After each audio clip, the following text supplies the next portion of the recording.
Pennsylvania has issued a severe thunderstorm warning for northeastern Lancaster County in south central Pennsylvania until 2:15 p.m.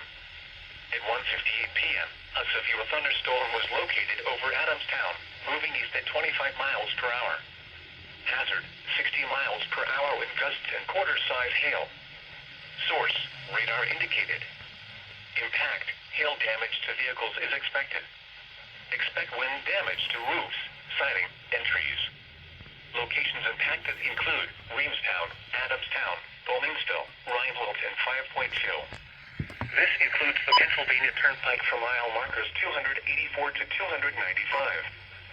For your protection, move to an interior room on the lowest floor of a building.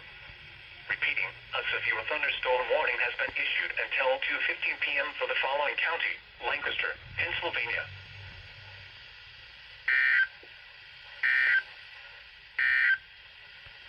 The National Weather Service and State